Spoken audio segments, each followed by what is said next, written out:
एक विवाद जो हमेशा जम्मू और कश्मीर से दिल्ली तक गूंजता है कि केंद्र में एनडीए के बलबूते पर तीसरी बार बरकरार बीजेपी की मोदी सरकार जम्मू कश्मीर में राजनीतिक हित के लिए विधानसभा चुनाव नहीं होने दे रही है।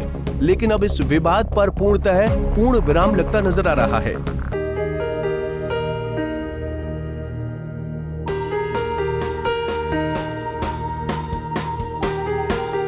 96 ਤੋਂ 97% ਲੋਕ ਜਿਹੜੇ ਨੇ ਉਹ ਮੁਹੱਲਾ ਕਲੀਨਿਕਾਂ ਚੋਂ ਠੀਕ ਹੋ ਕੇ ਘਰੇ ਵਾਪਸ ਚਲੇ ਜਾਂਦੇ ਨੇ। ਵੱਡੇ ਹਸਪਤਾਲਾਂ ਤੇ ਸਰਕਾਰੀ ਹਸਪਤਾਲਾਂ ਤੇ ਬਰਡਨ ਬਹੁਤ ਘਟ ਗਿਆ।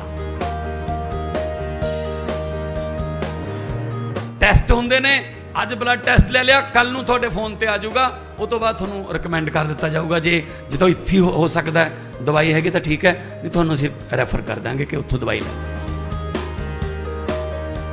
ਅੱਜ ਇੱਕ ਮੱਧ ਵਰਗ ਪਰਿਵਾਰ ਨੂੰ ਜਿਹੜੀ ਸਭ ਤੋਂ ਵੱਡੀ ਮੁਸ਼ਕਲ ਆਉਂਦੀ ਮੈਡੀਕਲ ਸੇਵਾਵਾਂ ਦੀ, ਲੇਕਿਨ ਇਹ ਜਿਹੜੇ ਮੁਹੱਲਾ ਕਲੀਨਿਕ ਇੱਥੇ ਖੁੱਲ੍ਹੇ ਆ, ਇੱਥੇ ਸਾਡੇ ਪਰਿਵਾਰ ਨੂੰ ਦਵਾਈਆਂ, ਟੈਸਟ ਔਰ ਜਿੰਨੀ ਵੀ ਡਾਕਟਰੀ ਸਹਾਇਤਾ ਉਹ ਪੂਰੀ ਤਰ੍ਹਾਂ ਨਾਲ ਮੁਫਤ ਮਿਲਦੀ ਆ।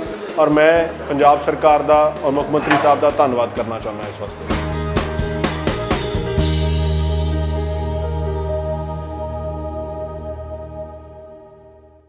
बीते शुक्रवार को इलेक्शन कमीशन ऑफ इंडिया के chief election commissioner Rajiv Kumar ने मीडिया को ब्रीफ करते हुए कई बड़ी बातें बोली।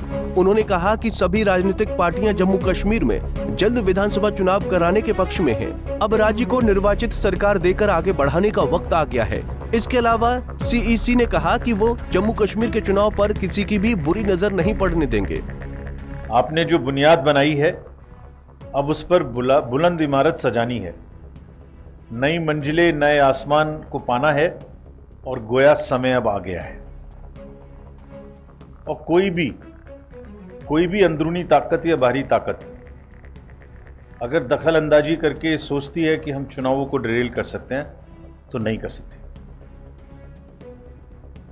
पूरा हमने रिव्यू किया, आपको बताएंगे कि किस तरीके से सब लोग तैयार हैं। We are committed to conduct elections at the earliest.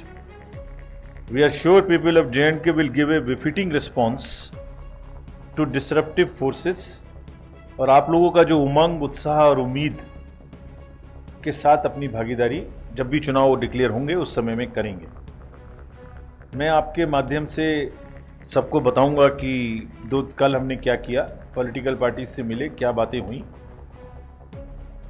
तो पहले पॉलिटिकल पार्टीज में जो मुलाकात की हमने, 9 पॉलिटिकल पार्टीज हमारे सामने आई, जिसमें AAP, BJP, BSP, CIPM, CPIM, INC, National Conference, JK Peoples Democratic Party, J&K National Panthers Party Bhim and J&K National Party Panthers Party India से हमने मुलाकात की। ईसीआई के अनुसार इस बार जम्मू कश्मीर विधानसभा की 90 सीटों में 74 सीटें जनरल और 7 एससी और पहली बार 9 सीटें एसटी के लिए आरक्षित हैं। साथ ही आगामी चुनाव में कश्मीरी माइग्रेंट्स के लिए दिल्ली, जम्मू और उधमपुर में स्पेशल बूथ बनाए गए हैं। सीईसी का कहना है कि कोई अंदरूनी ताकत ये सोच रही है कि वो दुनिया के सबसे बड़े लोकतंत्र के एक राज्य में होने वाले चुनावों को प्रभावित कर देगी। हम ऐसा हरगिज नहीं होने देंगे। सीईसी ने जम्मू कश्मीर के लोगों पर भरोसा जताते हुए एक बड़ी बात और मार्मिक बात बोली। सीईसी बोले, हमें यकीन है कि जम्मू कश्मीर के लोग विभाजनकारी ताकतों को उचित जवाब देंगे। तो वहीं वरिष्ठ राजनेता खुर्शीद आलम का भी यही मानना है कि राज्य में जल्द से जल्द विधानसभा चुनाव होने चाहिए। मैं कहूँगा हमारे पास जितने अल्फाज थे एट आवर कमांड, वो all good them demand of people of Jammu and Kashmir हमने मौसर तरीके से इफेक्टिवली कमीशन के सामने रखे हैं कि यहाँ के लोग जमहूरियत पे, जमहूर से जो एक तरीक़ेकार से दूर रखे गए हैं फॉर द लास्ट 6 ईयर्स। 2018 में यहाँ की सरकार को गिराया गया। Last elections were held in 2014 और आज 10 साल से एक नए इलेक्शंस नहीं हुए जो 6 साल से ड्यू हैं हमारे। तो सारे कवायद हमने उनको बता दिए। पार्लियामेंट इलेक्शंस पुरअमन हुए, 1 करोड़ टूरिस्ट आ गए, यात्रा पुरअमन तरीके से हुई। तो फिर क्या वजूहत हैं? There should be no reason to say no to elections of Jammu and Kashmir.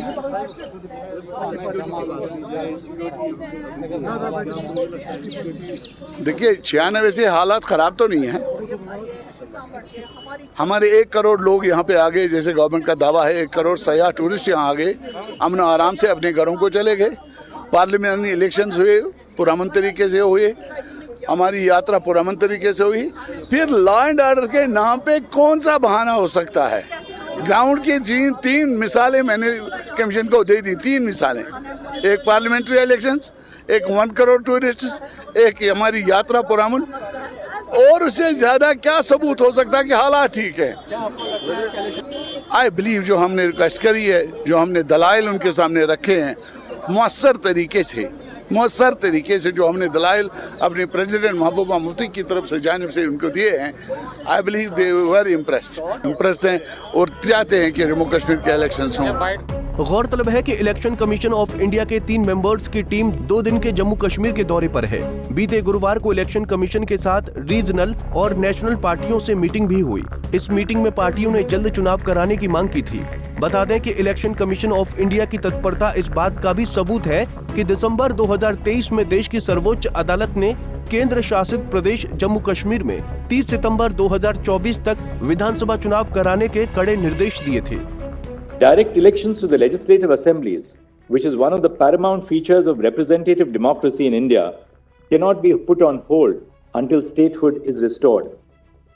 We direct that steps shall be taken by the Election Commission of India to conduct elections to the Legislative Assembly of Jammu and Kashmir, constituted under Section 14 of the Reorganization Act by 30 September 2024.